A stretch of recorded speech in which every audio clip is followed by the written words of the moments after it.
안녕하세요. 비법의 다육생활입니다. 오늘은 화분의 종류에 대해서 한번 이야기 나눠볼까 합니다. 그래서 제가 이렇게 7가지의 화분을 준비해 봤는데요.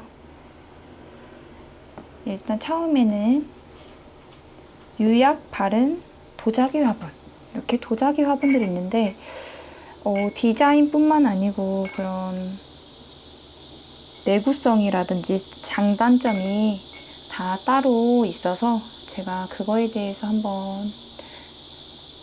이야기해보고자 합니다.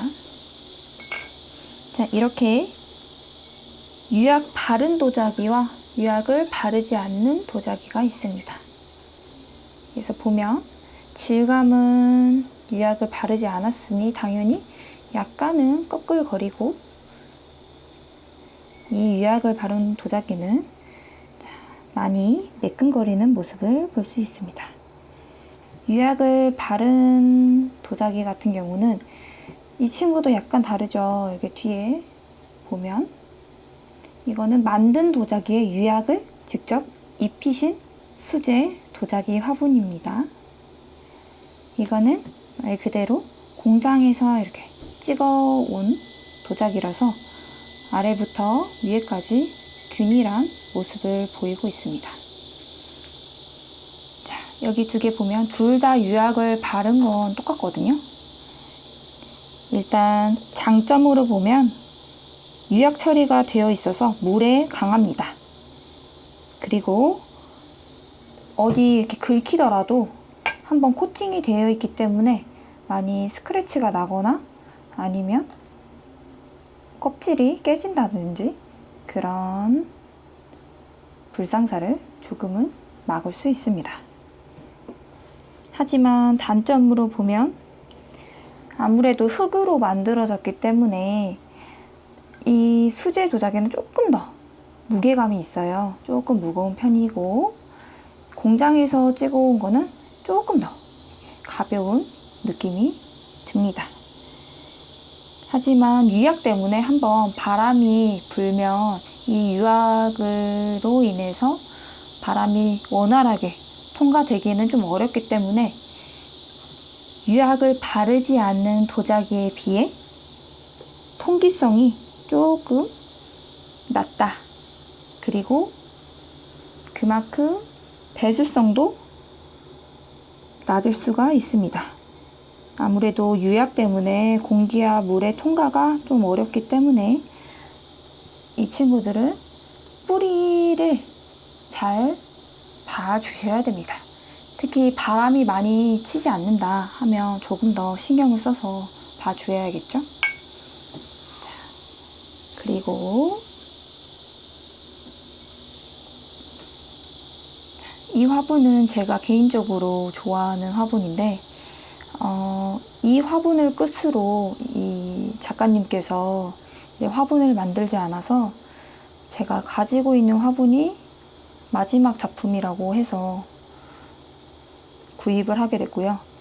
이 친구는 그래서 진짜 예쁜 친구를 심고 싶은데 아직 주인을 찾지 못했습니다.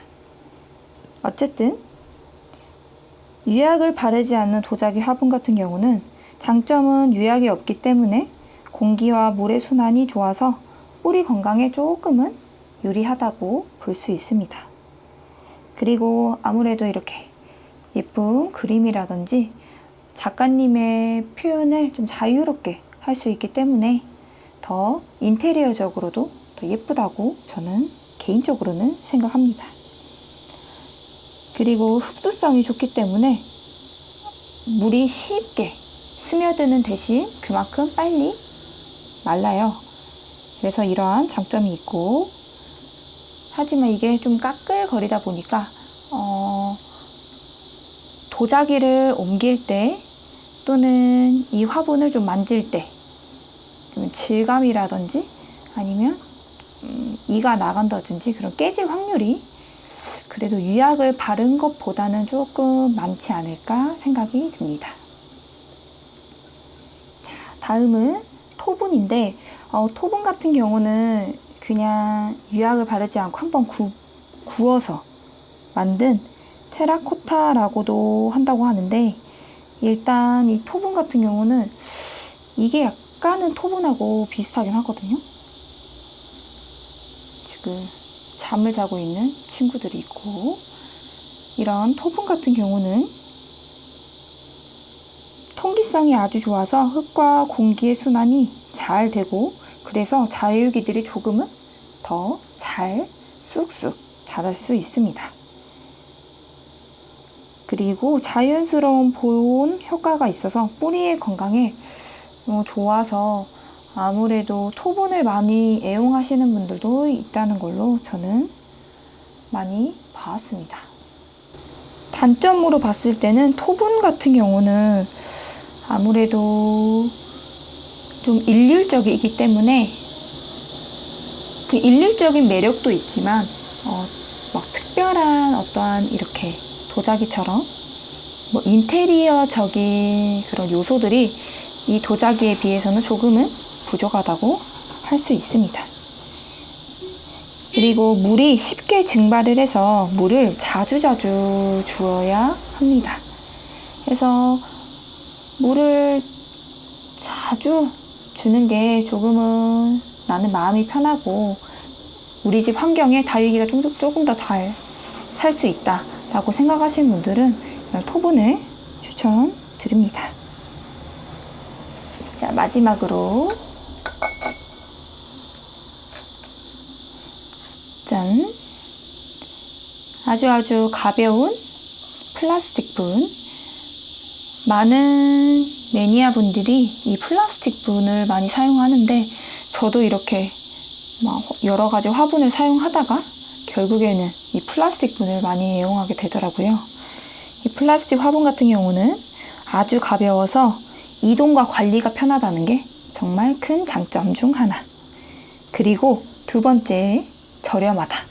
그렇죠.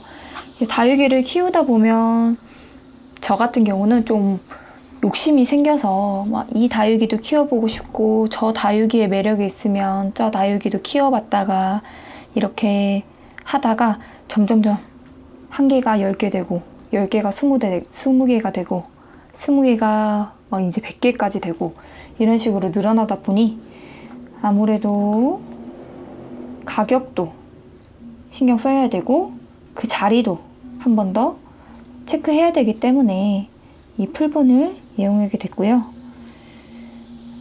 이 풀분 같은 경우는 이렇게 테트리스처럼 공간을 아주 활용을 잘 할 수 있습니다.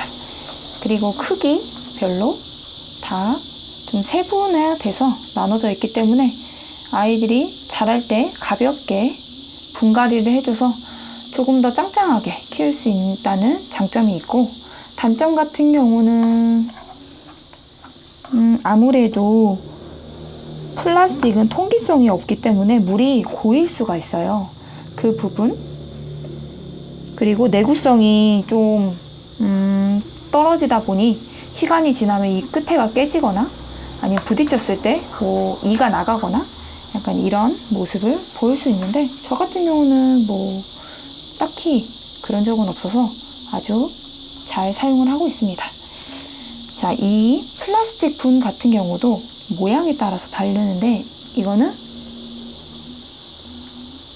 육각분도 있고 팔각분도 있고, 팔각 하나 둘 셋 넷 다섯 여섯 일곱 여덟 팔각분, 그리고 육각분도 있는 걸로 기억을 하고, 자, 여기 보면 아주 기본적인 사각분, 그리고 여기 원형, 동그란 원형의 모양. 원형 같은 경우는 이 도자기와 비슷해서 이렇게 빈칸이 남을 수밖에 없어요. 그래서 원형을 저는 개인적으로 사용하기보다는 이런 팔각분은 이렇게 있을 때 굳이 이 끝을 안 잡아도 이렇게 파여 있기 때문에 그냥 쑥 들어 올리면 되거든요. 그래서 다육이를 가까이 보거나 확인해야 될 때도 아주 용이하기 때문에 이 팔각분들을 사서 사용을 하고 있습니다. 오늘은 이렇게 분들에 대해서 한번 이야기 나눠봤는데, 더운 여름날 더위 조심하시고 오늘도 즐거운 하루 보내세요. 감사합니다.